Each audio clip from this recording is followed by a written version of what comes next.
తిరుపతి జిల్లా చంద్రగిరి నియోజకవర్గ తిరుపతి రూరల్ మండలం తిరుచానూరు గ్రామ పంచాయతీలోని ప్రజలందరూ తడి చెత్త, పొడి చెత్తను వేరువేరుగా పంచాయతీ పారిశుద్ధ కార్మికులకు అందజేయాలని, గ్రామాన్ని స్వచ్ఛ గ్రామంగా ఉంచుకోవాలని కార్యదర్శి మణి విజ్ఞప్తి చేశారు. చంద్రగిరి నియోజకవర్గ తిరుపతి రూరల్ మండలం తిరుచానూరు గ్రామ పంచాయతీలోని ప్రతి ఒక్కరూ బాధ్యతగా తమ పరిసరాలను పరిశుభ్రంగా ఉంచుకోవాలని పంచాయతీ కార్యదర్శి మణి పిలుపునిచ్చారు. ఈ సందర్భంగా కార్యదర్శి మాట్లాడుతూ, రాష్ట్ర ప్రభుత్వం స్వర్ణాంధ్ర స్వచ్ఛాంధ్ర అను వినూత్న కార్యక్రమం తీసుకుని వచ్చిందని తెలిపారు.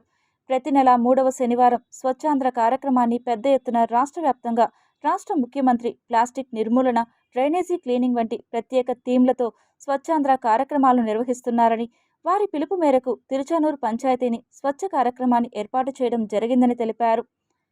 ప్రస్తుతం పంచాయతీలో చెత్త అన్నది పెద్ద సమస్యగా మారిపోయిందని, ప్రజలందరూ తమ సిబ్బందికి తడి చెత్త, పొడి చెత్త వేరువేరుగా ఇవ్వాలని విజ్ఞప్తి చేశారు.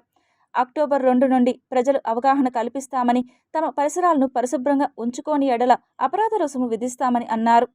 మీ పరిసరాల్లోని చెత్తనంతా ఒకే చోట వేయడం వలన పెద్ద మొత్తంలో చెత్త పేరుకుపోయి చుట్టుపక్కల ప్రజలకు అనేక అనారోగ్య సమస్యలు తలెత్తడం జరుగుతుందని, ప్రతి ఒక్కరూ కూడా తమ ఇల్లే కాకుండా తమ పరిసరాలను కూడా పరిశుభ్రంగా ఉంచుకోవాలని అవగాహన రావాలని కోరారు.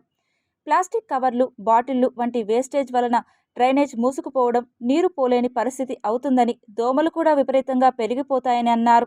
ప్రతి ఒక్కరూ తమ బాధ్యతగా చెత్తను వేరు చేసుకొని చుట్టుపక్కల కూడా చెత్త నిల్వ ఉండకుండా చూసుకోవాలని, అప్పుడే గ్రామం కూడా బాగుంటుందని చెప్పారు.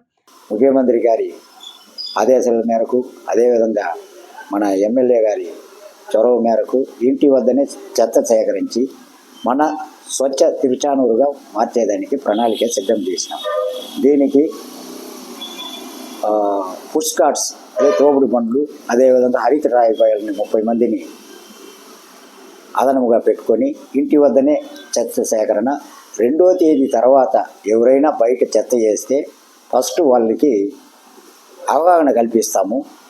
2వసారి కూడా అదేవిధంగా వాళ్ళు ఉంటే వాళ్ళకి పెనాల్టీ వేస్తాం. 3వ దఫా కూడా అదేవిధంగా చేస్తే వాళ్ళ చెత్తని మనం అయితే తీసేది లేదు, వాళ్ళ ఇంటి వద్దనే ఉంటుంది. వాళ్ళే తీసుకుపోయి ఎక్కడైనా బయట వేసుకోవాలి. ఊరికి అవతల బయటికంటే గ్రామంలో ఎక్కడైనా ఎవరు లేనప్పుడు వేసేది కాదు.